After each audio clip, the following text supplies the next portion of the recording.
Good morning and welcome to the Columbus Chamber of Commerce Experience Series. My name is Kelly Fuller and my role at the Chamber is Senior Vice President of the Chamber Foundation. And in this role, I have the great pleasure and opportunity to oversee our workforce and diversity, culture, and inclusion initiatives, as well as the programming that the Chamber provides to support that work. I want to thank all of you for being with us today. It couldn't be a prettier place to see the city of Columbus than sitting here in the offices of GBQ. I also want to thank GBQ and Right Pac Credit Union and all of our sponsors for their support of this series. Your continued support and investment helps us bring conversations like the one we're going to have today forward. It's now my great pleasure also to introduce Sarah Robertson, partner at GBQ and also a Chamber Board member. Sarah. Thank you, Kelly. Good morning, everybody. It's a pleasure to be here with you as presenting sponsor of the Experience Series. It's great to see so many familiar faces.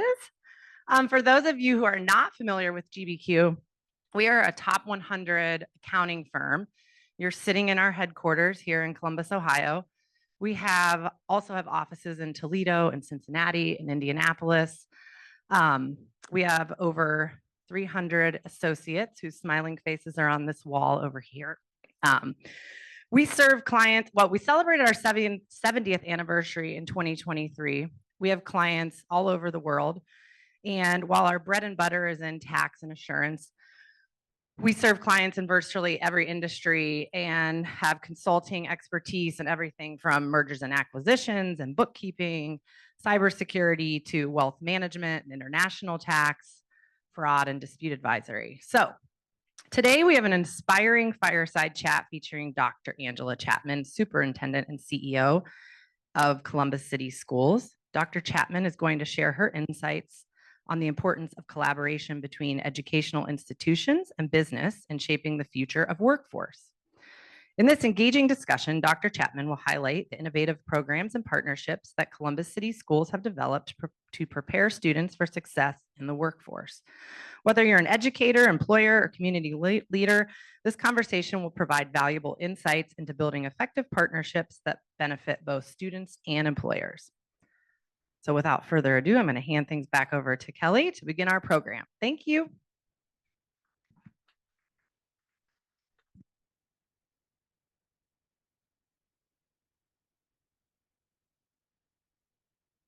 A little bit of, whoop, here we go.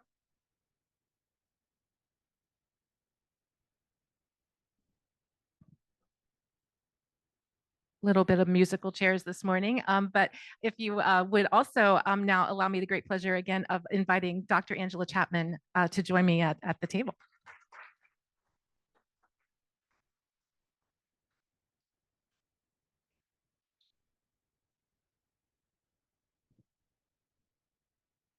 Testing, testing. I'm on. Yes, you are. Yeah. And thank you again for joining us. Before we get started, just to set the stage, especially for those of you who've been to our experience series before, typically, it's me facilitating a conversation with 3 or 4 different panelists weighing in on a specific topic from different points of view. And today we're pivoting to a different style, a different presentation of having Dr. Chapman join us. Dr. Chapman will, after she introduces herself, will share with all of us a PowerPoint presentation talking about the work that the district has been doing so well to help connect with the business community. And on the back end of that, we'll have some questions and then with opportunity, some time for Q&A with all of you as well. So Dr. Chapman, I'll turn it over to you for your introduction. Okay. Thank you, Kelly. Certainly, I want to extend another round of gratitude to GBQ for hosting us this morning here in this beautiful space. Thank you to Kelly and all the members of the Chamber for inviting us to be here today. This should feel like a conversation, a dialogue. So I have some content that I want to share with you just to lay the foundation and to provide some background and context on the work that we are leading and doing in partnership with our business community in Columbus City Schools. And then we're going to have Q&A. This is an opportunity for you to ask questions about what's working and what's not. Where are we finding success? Where are we finding tension? And to get a better understanding and perspective of where we go from here. I just want to name that this is a journey. It is a marathon and not a sprint. We are not where we want to be. We recognize that there's more work to be done, but there has so much progress that we have made, and we are working diligently to connect the dots to make sure that we are providing our students with work-based learning opportunities that help connect them not only to the real world and industry leaders like yourself, but to their passions, and to connect them with meaningful experiences that will help them achieve their hopes and dreams that they have for themselves and that their family has for them as well. So I want you to know that this is a work in progress, and we are certainly glad to be here with you all today to share our journey with you. I also want to name that today's theme, Workforce Partnership in Action, is certainly close to my heart. I recognize that the collaboration between educational institutions, K-12, and our business community is crucial in shaping the future workforce for today and for tomorrow. We cannot do this work independently. We, K-12, can't do this work alone. And the business community, when we're thinking about how we shape and develop the workforce of tomorrow, we have to do that in lockstep with our K-12 organizations. We know that when we align our curriculum with the real world needs, we prepare our students for the jobs of tomorrow. Many of our students that are sitting in our classrooms today will have access to opportunities that don't even currently exist today. So we need to be thinking about what are the skills that we are providing them so that they will be adaptable, they will be flexible, they'll have the critical thinking skills, so that because they may be creating the jobs of the future. And so we recognize that in partnering with our business community and providing our students with internships, work-based learning, industry-led field trips, those are opportunities to begin to plant the seeds to build on that very important work. So now I'm just going to tell a little bit about my journey. My journey to the education space began 25 years ago. I started my career as an elementary school teacher in Cleveland Heights, Ohio. I'm from the Cleveland area. I attended the University of Akron, Ashland University, and then later in life, I relocated to Nashville, Tennessee, where I earned my doctorate degree at Tennessee State University. I've also worked prior to coming to Columbus, I spent 5 years in DC public schools, leading their school leadership work and their elementary division of schools, prior to transitioning to my role here in Columbus, Ohio. So in total, I have over 25 years of experience in the education space. And what I have seen in my journey, truly, I think about the ways that we can reimagine, particularly the high school experience for our students, so that it really resembles what it's like to work in the field. And as educators, I want to name that we cannot do that without the business community. As educators, we are experts at teaching the standards. We need to partner with our business community and we need you to be the content experts to give our students the experiences that they need that will set them up for success. And this work can't begin in high school, right? It needs to begin earlier. This year, we're piloting a career awareness pilot for middle school students starting in 8th grade. This is an opportunity to expose them to careers earlier on, and we're using technology to do that. But you're using VR headsets, and so they get to experience different fields in different industries and get exposure to career awareness, so that by the time they get to high school, now we've piqued their interest and they're saying to us, I want a work-based learning experience in this industry. I want a work-based learning experience in this industry. And so we're just starting the conversations earlier, provide them with the experiences earlier so that they can be set up for success and we can maximize the time that we have in the 4 years that we have them in high school. Our district, a little bit about our district. If any of you are new to Columbus or may not know much about Columbus City Schools, we serve a very diverse population in Columbus City Schools. We have 45,000 students who choose CCS as their school district of choice. Very, very diverse community. We have this year alone, our ESL population has increased by 5,000 students this year alone. And so our district is becoming more diverse every day. And so we have to be very adaptive in thinking about how we serve our students and how we provide them with the supports that they need so that they could be successful. We think of it as educating the whole child, which certainly speaks to, we know that we're providing them with the academic opportunities that they need, but we also need to be responsive to the social emotional needs that they have, and thinking about how we provide them with counseling supports, how we provide them with enrichment opportunities. So we have to be thinking about the needs of the whole child, because we know if we do not do that, their students will not be successful and we will not be successful.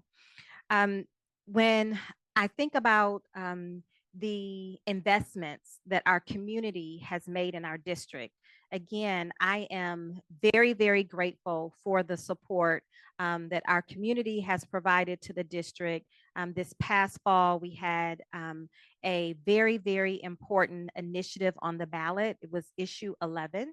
And this was very, very important to really the success of the organization, because at this time, districts across the country were coming off of ESSER.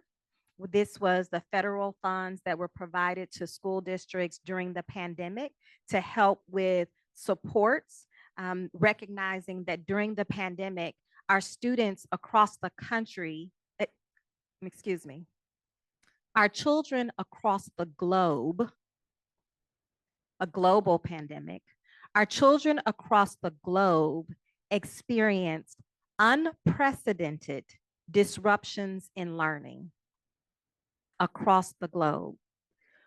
We will be recovering from the impact of the global pandemic for decades. It's not over. In fact, for educators, it's just the road to recovery is just beginning. And so the federal government provided school districts with additional funding to help respond to the learning loss, but those funds were time bound. And they said, you only have a couple of years to use these funds.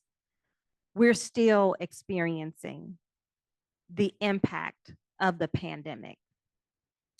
I've talked with medical professionals, and they're saying that there's an increase in the number of students who are identified with special needs, particularly the autism spectrum, as a result of the pandemic. The disruption, the learning loss, lack of opportunity to interact with peers, it impacts their language, it impacts their social emotional skills. Again, we are experiencing increase in students who have more needs, which means it costs more to educate the students if they have more needs, right? And so, but the funding stream for that, the extra funding to respond to the gaps, that funding stream has ended. It ends September of 2024. And so it was really important in the fall for us to advocate for additional resources, because other districts that didn't put an initiative on the ballot, now they are experiencing a fiscal cliff in their district as a result of the loss of ESSER funds. And you can certainly research this on your own, but I talked to colleagues across the state and across the country, and they're now experiencing major layoffs, cutting staff, cutting resources, cutting vital programs that support students because the ESSER funding has ended. And so now they're experiencing, they have fewer resources to do what's needed when we know that our students are telling us that they need more at this time. And so that's a significant challenge. But the resources, the investments that our community made in CCS allowed us to protect those whole child supports for our ESL students. The investment also included ESL interpreters, 90 school counselors, right? This is those whole child supports, being able to make sure that we have the team available to provide our students with wraparound supports, 18 social workers, safety and security specialists, building substitutes, so that the continuity of instruction can continue even if a teacher is absent, custodians, and many more positions. So I just needed to name that these investments came truly at a very critical time in our district as the ESSER investments were rolling off. We are also making significant investments in our infrastructure across the district. We allocate about 26 million just for roofing, HVAC, electrical, plumbing, like to maintain our fixed assets. And so additionally, we have received additional resources to support our permanent improvement efforts. And I also want to say that this is the first time the PI investments, the permanent improvement investments, this is the first time in the history of our district that we have ever had a continuous source of revenue to maintain our facilities.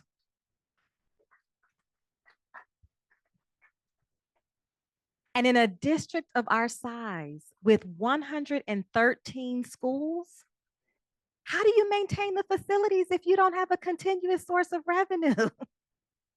Well, that's why we are where we are. We are currently a district that has the majority of our districts the majority of our schools in our district, 113 schools, over half of them have never been renovated and never been invested in. You can walk in them, and now we've replaced the roof, we've added HVAC, but the building, if it was built 100 years ago, it still looks like it's 100 years old, right? The lights are still working, but some of these buildings were built before there was electricity. What are we doing? What are we talking about? So I could go on and on. That's probably another conversation that we could talk about, why we're having some of the conversations we're having in the district right now about right-sizing our district and thinking about how we move our students to more modernized spaces. But just wanted to share with you this is important context for the work that we're doing, and just wanted to share that with you. Moving on. Okay, more exciting work that certainly brings me joy, and work that is more forward facing as we think about how we meet the needs of our students and provide them with the opportunities that every student in CCS deserves. We as a district have been working on making sure that all of our students have access and opportunity to industry recognized credentials. My hope is that when our students graduate from high school, they graduate with a diploma, and they also graduate with one or more industry recognized credentials. These are certifications that provide specialized training in various career fields. These are the credentials that are identified by the Ohio Department of formerly the Ohio Department of Education, now the Department of Education and Workforce, also known as the DO. But these are specialized credentials in various career fields leading to employment opportunities. The Department of Education and Workforce has defined 13 career fields with multiple pathways and courses.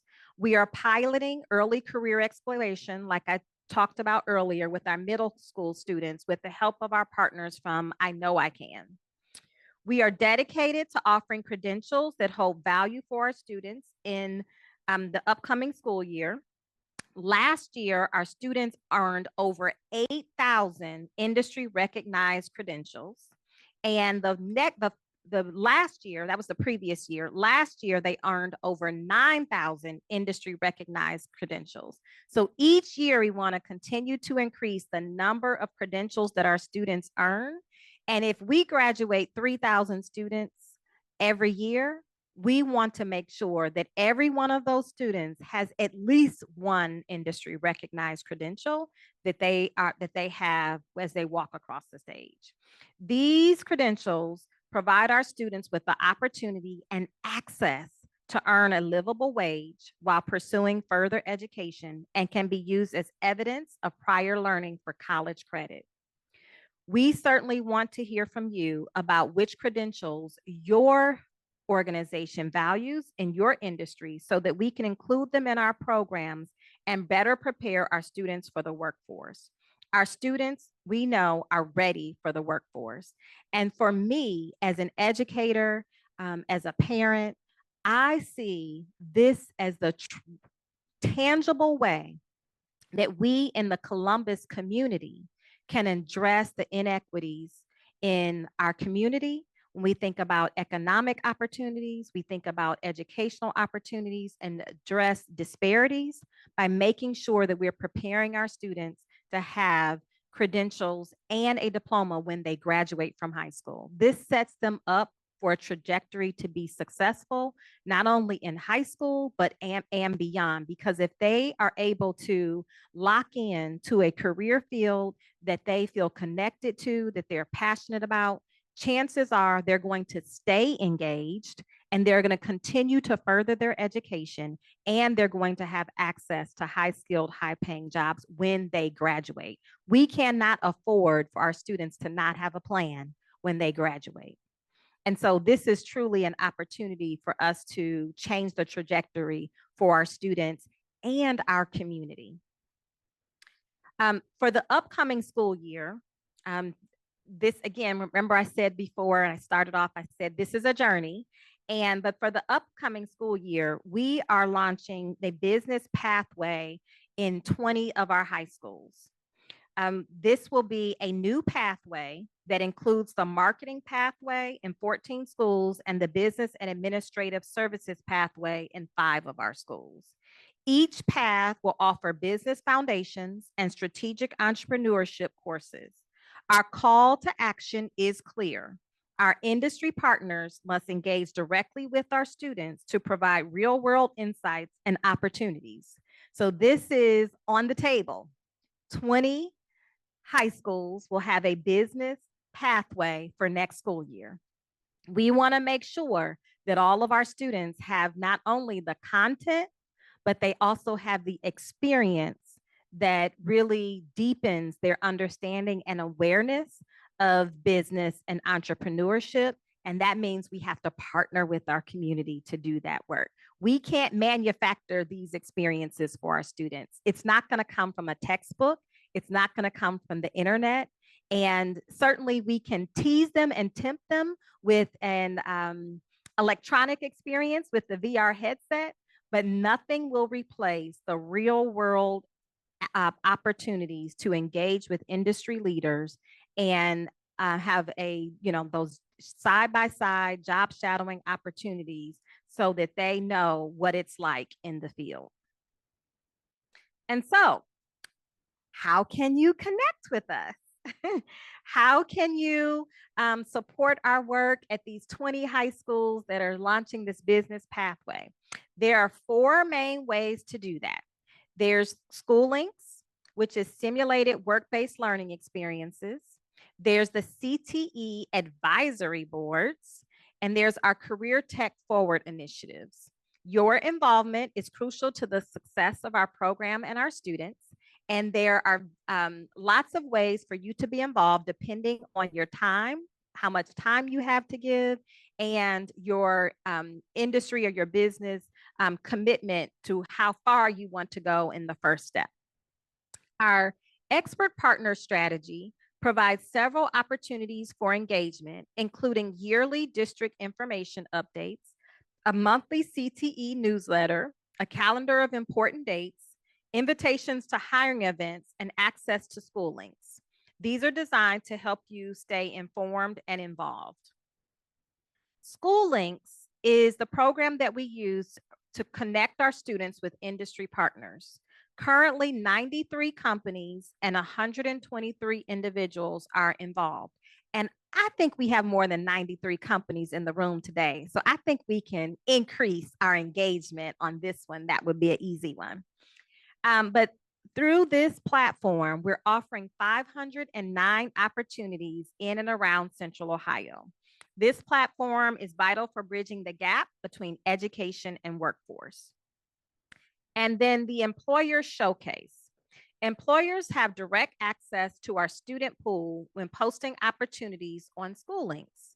This direct connection benefits students and employers, providing a streamlined path to employment.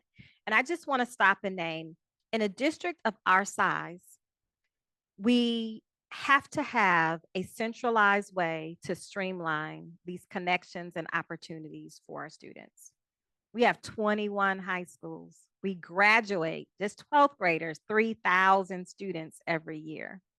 And part of the challenge that we experience when we're talking about connecting our students with the industry is scale, right? And so how are we going to make those partnerships connect the students given the volume, the number of the students that we have? And so School Links is a platform that helps us facilitate some of those connections because we know which students are in need of which connections. So now as for an example, the business pathway, we know exactly which students are in the business pathway and which students which connections they need to make sure that it's aligned to the industry credential that they're earning. So it's like a matrix, and we have to be systemic, and we have to be intentional and strategic about how we do this work. Because if we try to do that independently of a system that manages it, then it would take all year to figure out one partnership for thousands of students. School Links offers numerous opportunities for our students. Employers have direct access to our student pool when posting opportunities, and the direct connection also allows students to find internships, job openings, and other career-related opportunities efficiently. It's a win-win for our students and employers. And again, it simplifies the job search process and helps employers find skilled candidates. And my favorite is the simulated work-based learning experiences. I want to go on these simulated work-based learning experiences too.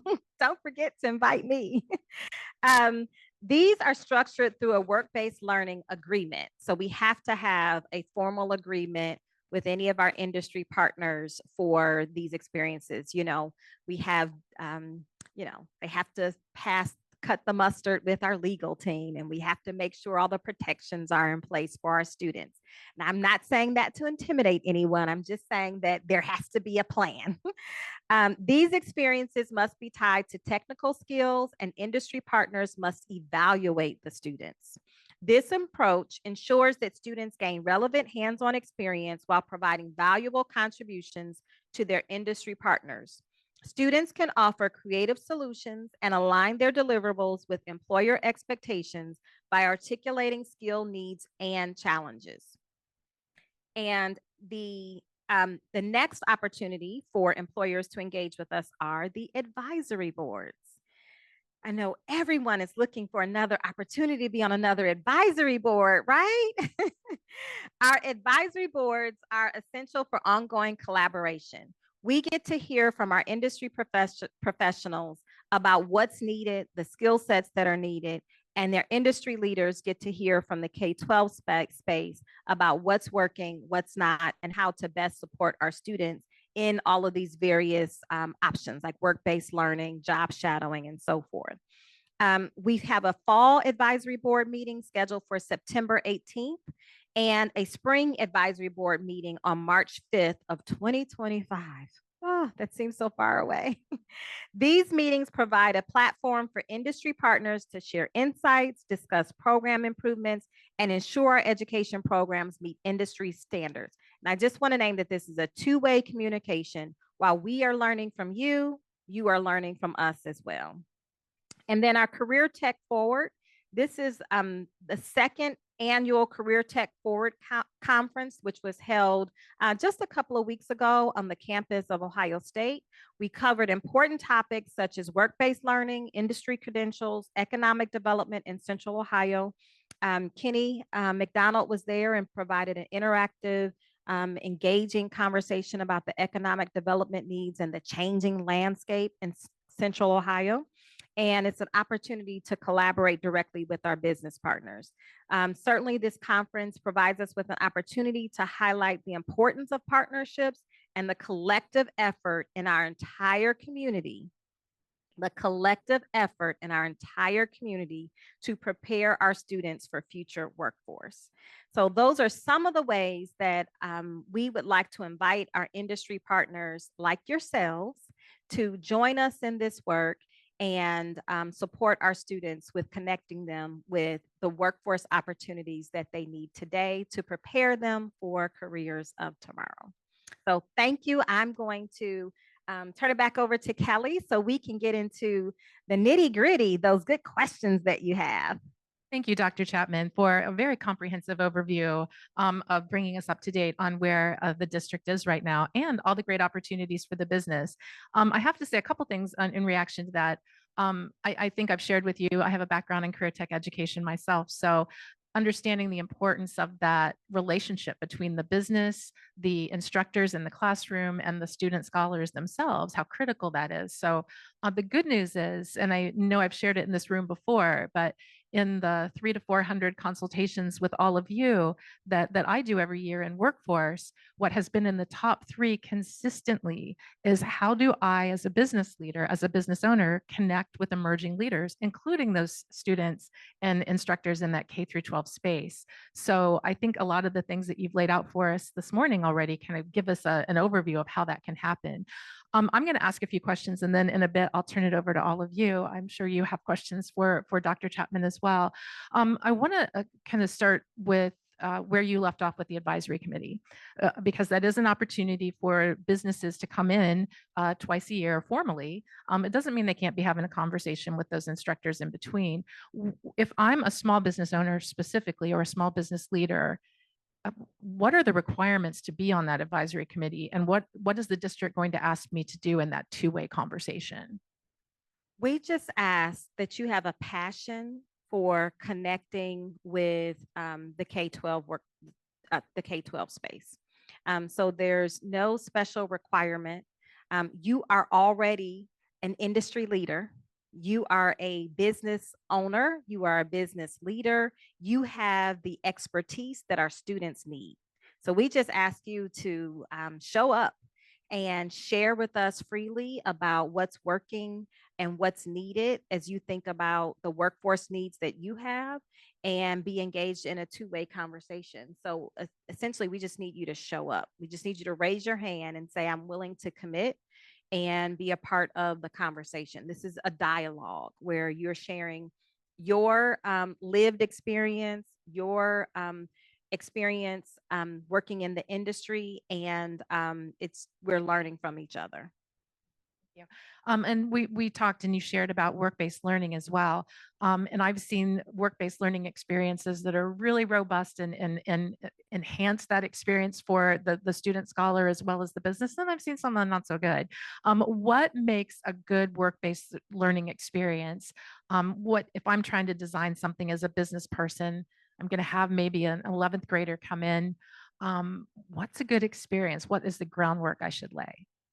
So a couple of things. First, there's the content, which the industry credentials will define what it is that they need to experience.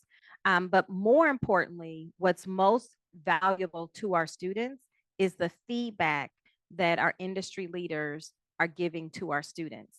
That's feedback that we can't provide them, because we're the teachers, right? Remember, we're in the K-12 space.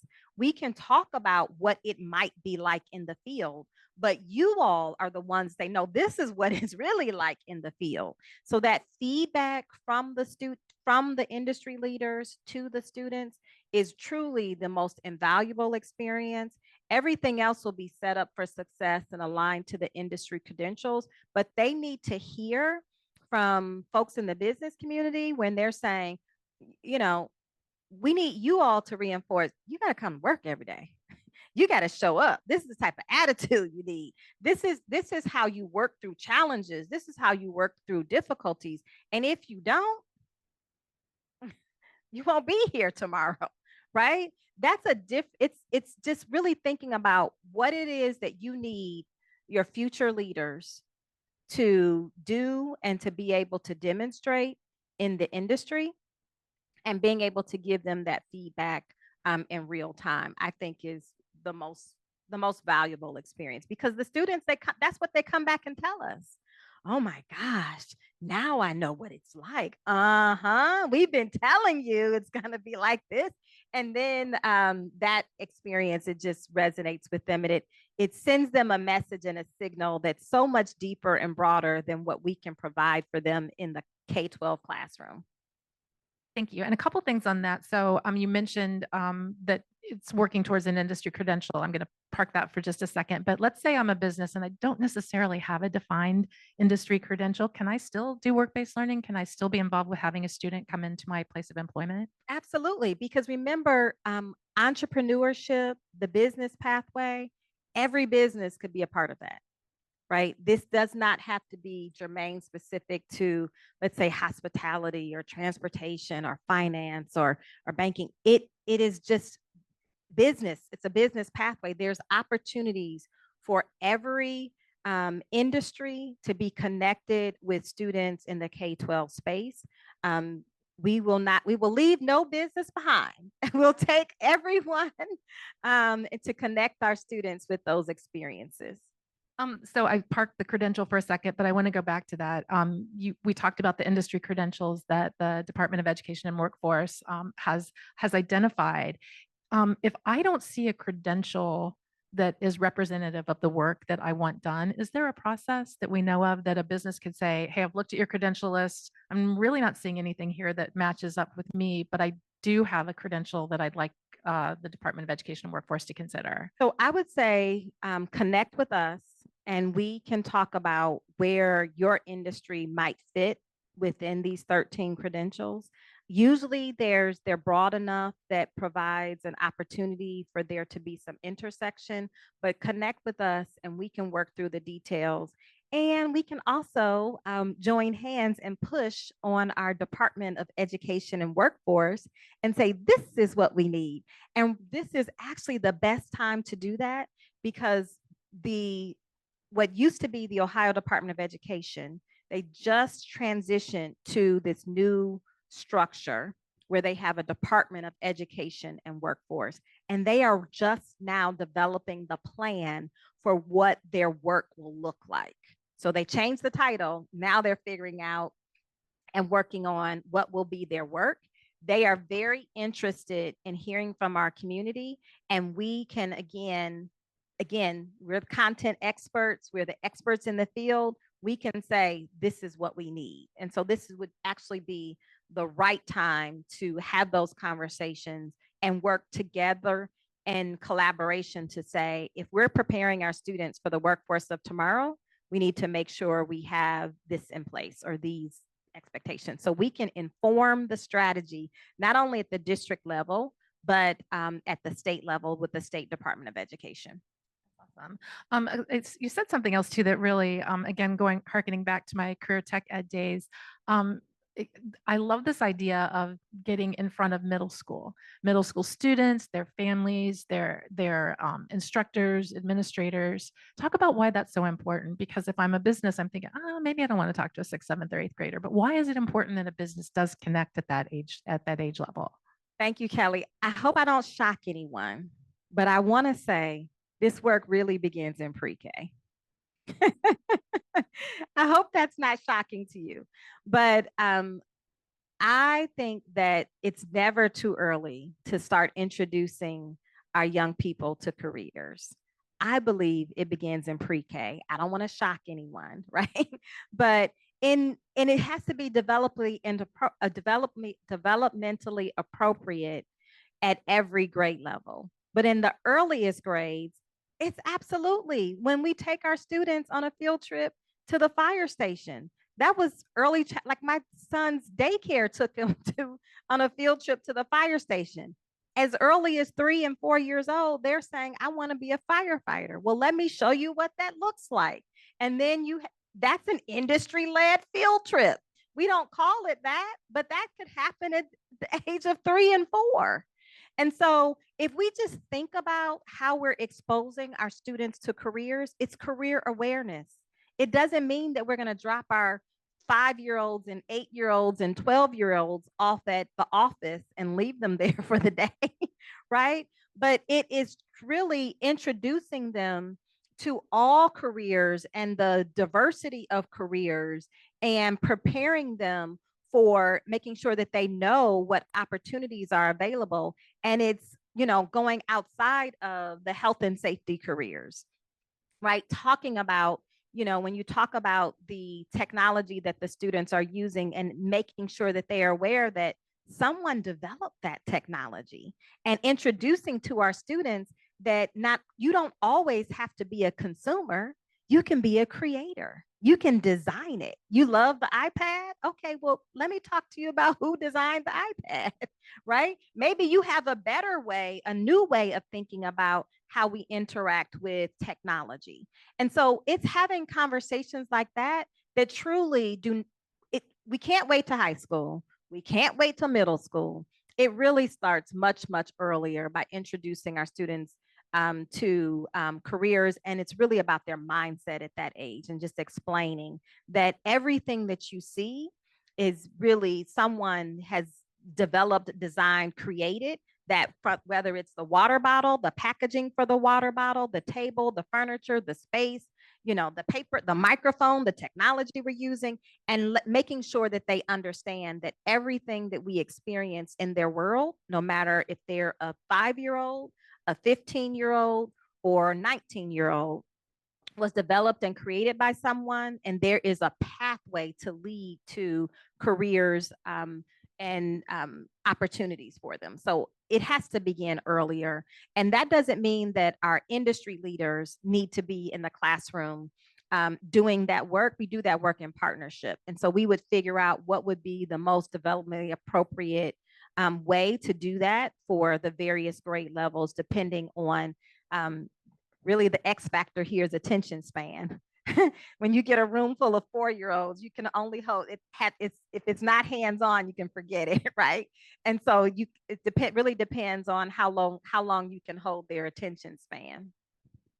That's so important, I think, too, when you talk about, you led off even with saying that the jobs, the career pathways that we're preparing young people for may not even exist yet. So as we're starting those conversations and that awareness earlier on, it's with that understanding that the job market is changing, the career, pathways, the opportunities are changing. If getting into that kind of mindset of, always seeking and trying to figure out like what's the next, what's happening.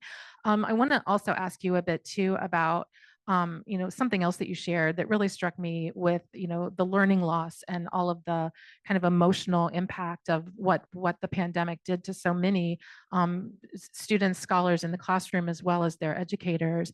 And if I'm a business, and let's say I create like an amazing work-based learning experience and I have great intention to do so, what else should I know about a young person that, maybe they're coming in, they're a junior in high school, knowing what they've experienced in the last 4 years, when we're thinking about social and emotional learning, psychological safety in the workplace, what should I be aware of?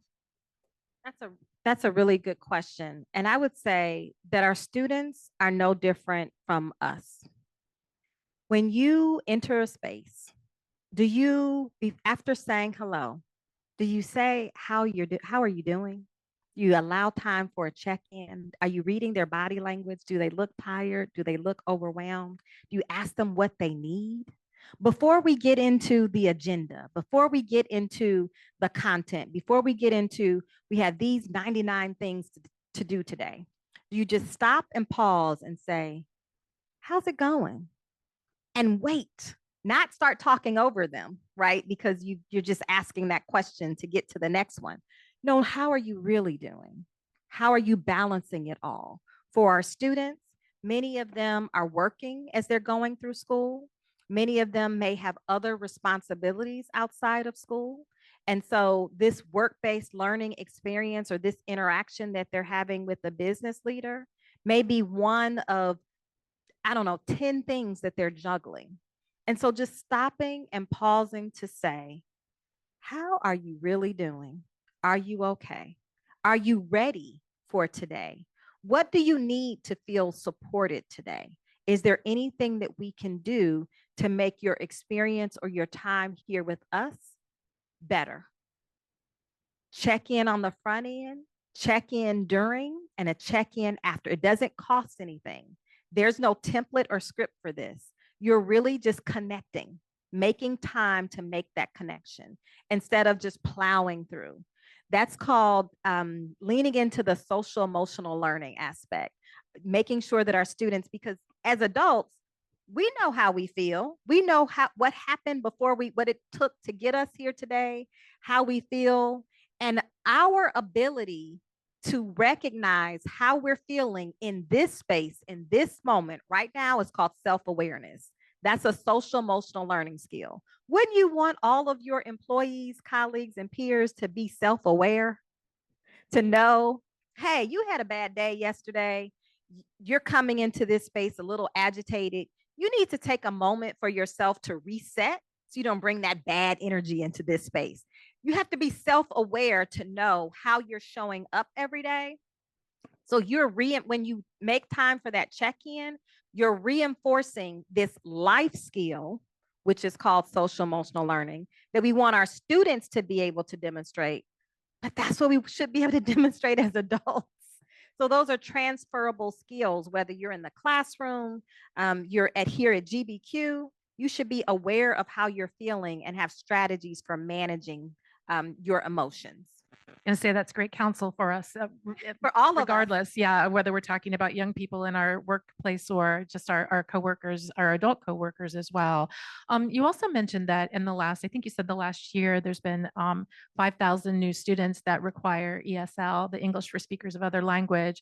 What impact has that had on the district, and what are some of the things that the district has done in order to accommodate and enhance those students' success rates? So I would say that it has had, I would say that the journey has been amazing, right? Because the more students that we receive who's is learning English as a second language, it adds to the diversity of our district, which means we truly have an opportunity to learn from them. And so we appreciate and value the diversity of our student body and the diversity of our district. I would say that it's causing us to think differently about how we serve our students. Prior to this year, we had a model where we provided ESL services at certain schools, like, few schools within each region. And now we're getting to a place where this should be services that we provide to students at every school. And so it's requiring us to shift our model because more and more of our students are needing ESL services. And we should not be saying to them that you cannot receive services in your neighborhood. You need to go all across town to receive services. And we should be treating it as an asset and making sure that we are integrating those services at every school, not just at some schools. And so it's causing us to shift and think about that differently. Yeah, we're seeing, such a large growth in our refugee and immigrant community in the Columbus market. And actually, as the chamber is looking at developing programming and helping to serve businesses that are immigrant owned, we're looking to Columbus City Schools to see the languages that are spoken at the school district to help us figure out like what's the best way to serve that business community. Absolutely. And that is certainly an area that we could certainly provide lots of support because we have a lot of experience with providing supports and services to our ESL families. And I would say that it's truly one of the strengths and assets that we have as an organization because no other district in the state or in this region is providing the level of comprehensive services to our ESL and New American families than we are. And I think that there's much more to be said about the story as well as the practices and the way we wrap our arms around our ESL students. We certainly provide them with a higher level of support that they would get in any other district, really across the state. Another thing that we talk about a lot at the chamber, and I'm sure you hear about it a lot too in your student population, is entrepreneurship, right? You know, people, it's great to go have a work-based learning experience with a business partner, but I want to start my own thing. You know, I want to run my own business. I want to be my own boss. And I know that you shared on one of the slides about strategic entrepreneurship and what is there an ask from the business community to help support that, or what can we do to help inspire and support budding young entrepreneurs? So let me go back to, we talked a little bit earlier about the pandemic, the global pandemic. And I say that because sometimes we forget, we think it was something that just happened in Columbus or something that just happened in the US, but it happened across the globe. But during the pandemic, as we were, you know, there was a period of time where instruction shifted to remote learning. Our students made up for the time when they weren't in school. They started creating their own businesses. They were very creative, very wise, but that became a challenge for us. That opportunity became a challenge for us because after being out of school for over a year, when we told the students to come back, they were like, but what about my business? I've created a business and I'm, you know, for some of our young girls, they started braiding hair at home. Got my hair braided yesterday. They make good money braiding hair. Some of our young men started becoming barbers, and they were cutting hair, making good money, right? And so they were like, come back to school. How am I going to take care of my family? How am I going to take care of me? I made, you know, $300 yesterday as an entrepreneur. And so I just want us to remember that our students already have what they need to be thinking about entrepreneurship and they're thinking about being a business owner and a business leader, right? Those aren't seeds that you necessarily have to plant. Some of them have already figured it out. And so when I think about entrepreneurship and the ways in which our community, our business community can support us, is really just give the students access. You're exposing them to different career fields that they may not know exist. Certainly, there are some career fields that they've had lots of context or contact with, right? But you want to expose them to a wide array of career fields so that they know what else is out there for them to explore and innovate with. And so really, again, connecting with us in one of the ways that we've already discussed provides us with the opportunity to connect them with business leaders in the industry and field so that they understand what opportunities exist for them. So the strong entrepreneurial spirit is alive and well in the students and scholars at Columbus City Schools. What else should we all know about the students, you know, that are coming up, whether they're in the lower grades, middle school, high school?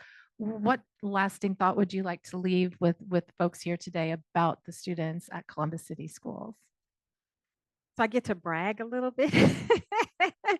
I would say that we have so many amazing, talented students.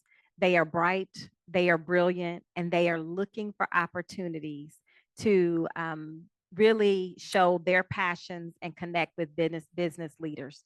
Many of our students are looking for opportunities outside of their own community. They want to know what it's like to work outside of their community. They will not have that access unless we work together to provide them with it. And so that's where we really need your help. This is about access and opportunity. If we want to work together as a community to interrupt and disrupt economic disparity in this community, we will provide more of our students with access and opportunity. And again, this doesn't cost us anything as a community. It really costs us to think about our commitment to making it happen. Either we're going to make the commitment to make it happen, or we'll be here 5 years from now saying the same thing, saying, I wish we should have, I wish we would have, I wish we could have. And so this is truly an ask on the community to say, what opportunities is the community willing to provide our students? Who's willing to step up? Who's willing to show up and say, yes, I strongly believe that our students should have access to industry leaders. I strongly believe that our students should have access to work-based learning. I have been connecting with district leaders, community leaders across the country on this very topic. There are other districts that have worked hand in hand with the community to establish work-based learning experiences for their students, and they've been doing it for over a decade.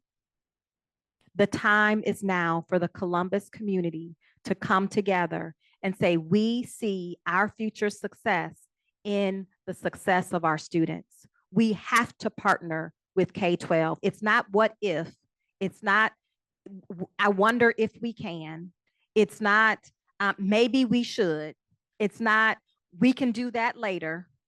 There has to be a sense of urgency from the business community to make it happen. And if that sense of urgency doesn't resonate with our business community, then it won't happen. But I beg to differ. I think that we have an amazing community here in Columbus that is willing to do what it takes to prepare our students for the careers of tomorrow. And I think we can do it better than Nashville, Tennessee, who has been doing career academies for over a decade. We can do it better than Boston, who again has been doing career academy work and guaranteeing that every ninth grader in the entire city has access to industry-led field trip, and guaranteeing that every 10th grader in the city has access to work-based learning, and guaranteeing that this is what they have been able to do to say, this is the norm.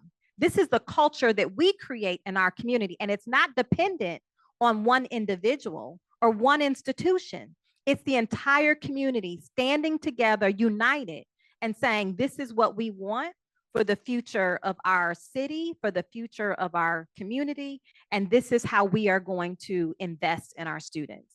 And that is just access and a commitment to making sure that we set our students up for success. So more to come on that too.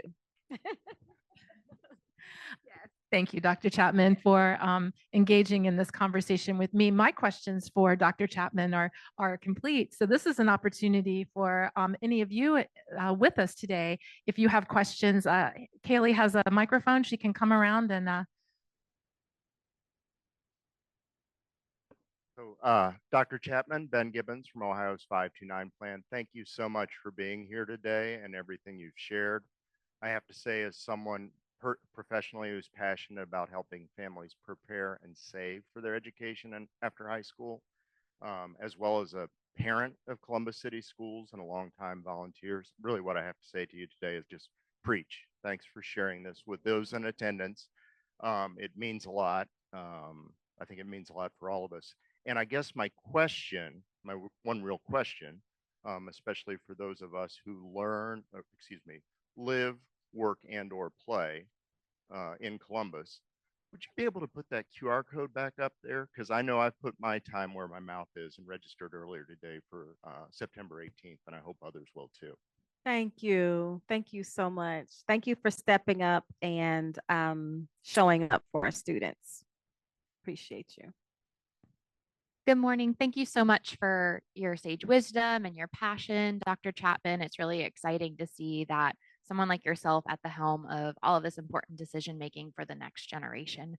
My name is Amy McDermott. I'm from Wright Pat Credit Union, and I think that something that continues to stand out to us at the credit union is to make all of this possible, but more importantly, sustainable, is financial literacy in the school systems. And, we're talking about workforce education and landing this job and a career that will allow them to live and work in a city that continues to grow from a stance of expense, right? So I'm curious how you're looking to work with partners in the city to promote financial learning and financial literacy as we continue to see more movement from the state with mandates for financial literacy in the school district. So thank you for that question. I think that this is truly an opportunity for us to be thinking about how we inform the departments, the dues workforce development plan. They need to know and they need to hear from industry leaders about why it's important to make sure that financial literacy is not an option and it's not a nice to have, it is a must have. And so this is an opportunity for us to really lean in, share your expertise, rationale, and passion for why this needs to be a part of the coursework, the standards, the education, the experience of all students. And, again, we have to make time for it. And in order to make time for it, we really need, the department to help us with that, because right now they mandate that we have to make time for these subjects. And so then there's nothing left. So how do we integrate and make sure that there's time for what's most important?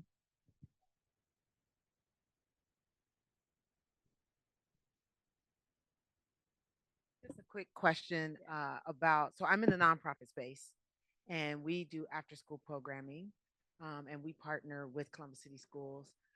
Could you talk a little bit about the importance of two generation touch, right? And so we talked a lot about the students and how they show up and what they do, but we know their largest impact is their family, who has been the majority of the time. So what are some of the things that you're doing as you're recreating this to include the families and find out if there are needs in that household around work or education that could support the work that you're doing with the students as well? So a couple of things. First, when we think about work-based learning, and we're thinking about the opportunities that exist in our community, we know that part of the education that we need to do, when we think about career awareness, it's not just with the students, but it's also with their families. So our work right now, one of the broader strategies that we're working on is standing up career academies.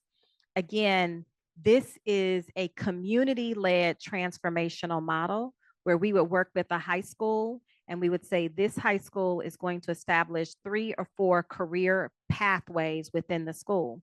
Well, we work with the families and the community to determine which pathways should be stood up at one particular high school. So it's the industry, the community, the parents, the students deciding which pathways they want at this high school. So there's some buy-in, there's some investment. The parents understand that if the students stay engaged, they stay in track and they stay on this pathway, these are the opportunities that they will be afforded, which will truly be a game changer for the students and their families. They will know what career options are available to them. They'll know that they'll be able to earn a living wage, that they can afford to live right here in the city of Columbus.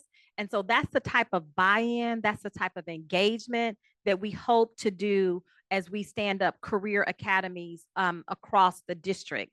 And then that's how we create the system and the infrastructure so this work is sustainable over time. It's not today we're doing this and today we're working with this and tomorrow. No, these are the high schools that are committed to these pathways. Let's say it's health science. And so we will be having conversations with the students and their families about what the health sciences careers would offer the students and their families and why we all need to be invested in this pathway. We talk about, the career fields for Intel and Google and Columbus being the new Silicon Valley of the Midwest. Well, we have to make all of those career fields accessible and we have to explain it, right? Do we know what a fab lab is? Have we talked to our parents and families about that? Do we know what a chip is? We're not talking about Lay's, right? How have we put that in very simple language so that our families know what we're preparing them for? And so we have to do that in ways that really make sense. And I think that when we do that in partnership with our families, we will be able to make deeper connections and be able to sustain this work over time. And our students will stay engaged, right? Because mama will be saying, you better get out of here and go back to school. You working on that certificate and that credential. And the teacher said, and the business leader said, if you do X, you're going to be able to earn a wage that was never in my eyesight, an opportunity that I never had. And so we're going to be able to open doors for students and their families that truly, I say, defy even their ancestors' wildest dreams that they would have had. So I truly think it's an opportunity for us to create the pathways that make the most sense for our communities, and it should be accessible to all of our students. And again, we will not be able to do that work without our business community. We have classroom teachers, but if we're talking about a health science pathway, we need professionals in the health science career. If we're talking about a finance pathway, we need professionals in the finance pathway to complete it and make it work. And so we just have to do that work hand in hand.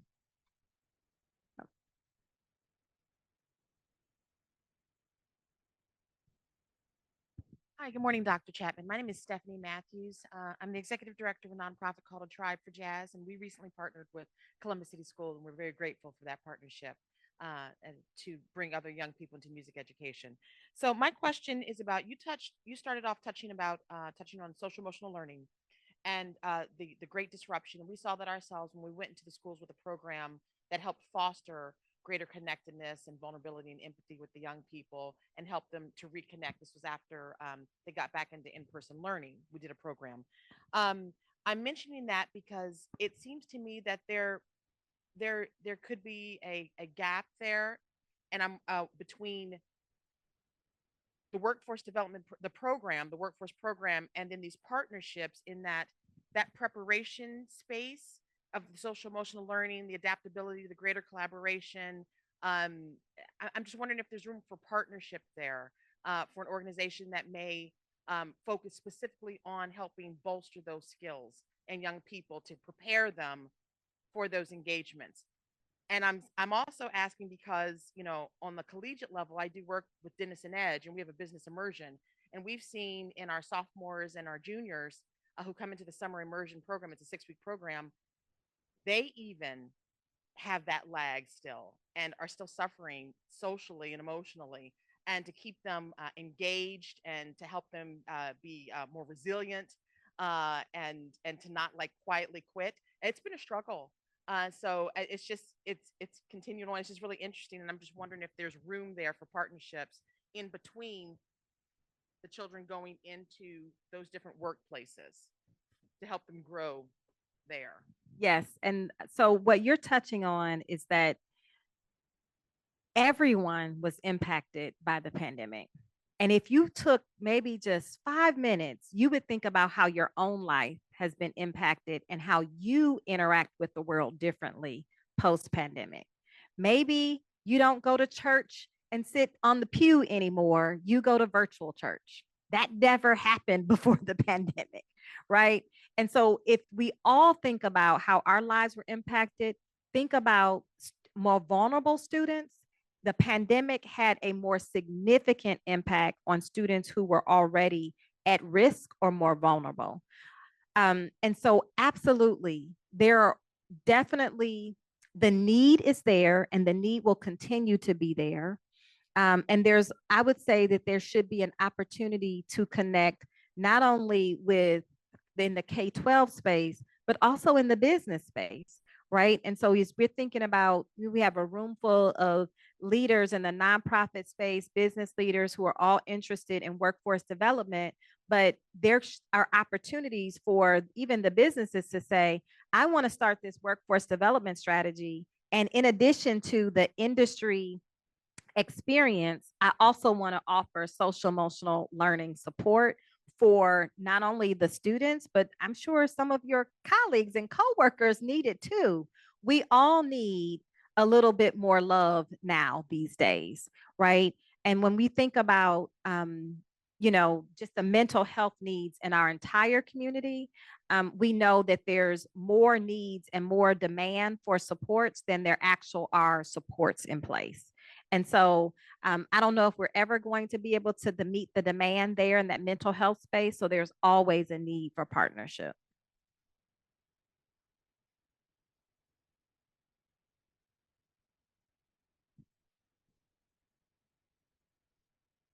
Thank you, Dr. Chapman. Katie Fuller, I work at Godman Guild. So we work in the out of school time space. So how are we going to connect academic remediation and credit recovery with some of these career academies? Because I really like that you mentioned quietly quitting, because that happens with a lot of our students, because it's coming out of the pandemic, they were behind and they still are struggling to catch up. So what kind of things can we do to help with that? Absolutely. So, So when we think about credit recovery and academic recovery, certainly we know our students need more time, and the world didn't stop, right? There was only 1 year where the state said that they were going to waive the graduation requirements. And so our students did not get more time added to the clock to actually do the recovery. Our students had to continue to matriculate, earn their credits, and do the recovery at the same time. So for many of our students, the graduating class that we just graduated in June, this was the class that when they were in 9th grade, that's when the pandemic hit. And so these are students that had, significant disruption during a pivotal time in their secondary experience, because that 9th grade year is usually the year that determines whether or not you're going to be successful in high school. It's to transition to high school. There's lots of peer pressure. And so they had that interruption at a very difficult time. But for many of those students, they were absolutely off track all 4 years of high school. So that means they were doing double duty each year. In 9th grade, they were taking their 9th grade courses and making up courses that they've missed in 10th grade, in 11th grade, and in 12th grade. So when I say that sometimes it's a struggle, the struggle is real, but it's for our students. They are working harder than they have ever had to do before. And that's just the academic load. And then you add any other factors or issues or barriers that they're dealing with at home, and then the mental load. Many of our students, when that disruption happened, they got very comfortable with not being in rooms like this. They got very comfortable with not being in a classroom. They got very comfortable with not having to interact in person with peers. And so many of them developed anxiety and just other issues, mental health challenges with having to interact with people, peers. And the Surgeon General declared that it was an emergency nationally, a mental health crisis with our teenagers right now across the country because of that impact on the pandemic. And so I think that one of the things that we have to do is we have to make sure that we're making the time and providing them with the wraparound supports. So right now it's summer. Many of our students are learning in summer school. Our high school students, every high school in our district is open right now, and we're still connecting with students, providing them with support to do the credit recovery. And some of our students, not all of them are behind. Some of them are earning credits for next year so that they can graduate ahead of time. How about that? In our graduation, when we graduated, their graduation season, there were several students that were graduating ahead of their class because they were taking advantage of credit advancement. So there's credit attainment. You earn your credits during the school year and your classes that are scheduled. There's credit recovery. If you maybe didn't pass a class or didn't pass the test, then you have to take the credits over again. And then there's credit advancement. you want to, instead of waiting until the class is scheduled on your schedule and maybe in 11th grade or 12th grade, you take the class in the summer or at home virtually in the evenings, and you earn that credit independently. So there are lots of options through online learning. We have online learning platforms where students can have additional access to the courses, but it's really not, it's access to the course is one thing. They also need the supports. They need someone to talk, the teacher or counselor to be able to talk with them, to help them process and keep them on track, because our students get distracted very easily. Thank you, Dr. Chapman. Before I invite our friend Amy up for some closing remarks, please join me, everyone, in thanking Dr. Chapman for her time with us today. So much appreciated. Thank you. Now it's my great pleasure to bring forward Amy McDermott, Manager of Business Development at Wright Pat Credit Union. Amy. Thank you.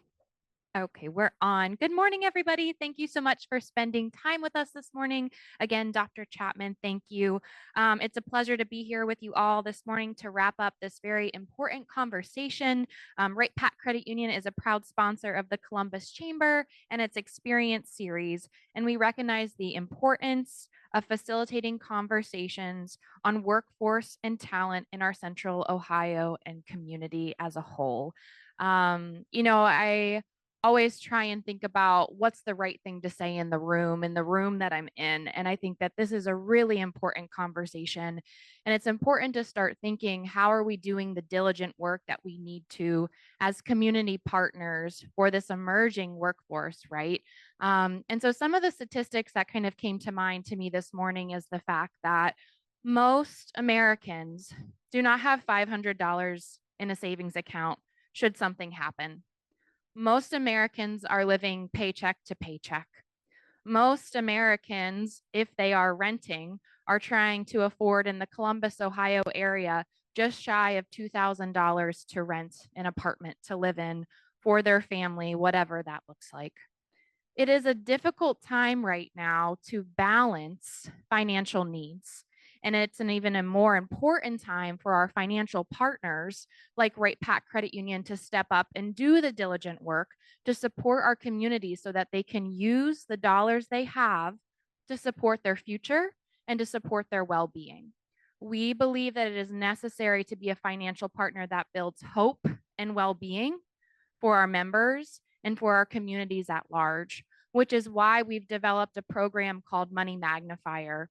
And our Money Magnifier is a program that we've had the opportunity to pilot in the Dayton school system, where we got our start almost 90 some years ago. We have been in the Columbus market for some time now, but we are excited to be able to start rolling this out soon. Money Magnifier is a program that helps to teach the resiliency and the education of financial literacy for K through 12 students. This is hopefully going to equip our students, regardless of what their journey looks like at home or once they're going into the workforce, to be proud and successful, to keep and manage a living wage, and to start ending the inability to build upon the future that they are allowed, need, and deserve. It is very difficult to build and keep generational wealth. We know that generational wealth usually stops within 3 generations. Most Americans do not receive financial literacy in the home, in their communities, through some kind of second education opportunity in church or otherwise. So we have to start standing up as financial partners to equip this next generation and to equip ourselves. We are also not of the generation that was growing up in a space that had opportunities to financial wellness and financial opportunities to grow our own generational wealth. So I think it's important to say today that Wright Pat Credit Union is hopeful, eager, and excited to be a partner in communities who are uplifting the next generation to build financial wealth, endurance, and strength. Thank you. Thank you, Amy. And I love your 3 adjectives there too, as we just think about the conversation: hopeful, eager, and excited as we all move forward in this work together and collaboratively. Thank you all for being here today, spending time with us. I want to remind everyone, if you parked in the McConnell garage, please see the front desk to have that parking ticket validated. And join me again in thanking Dr. Chapman.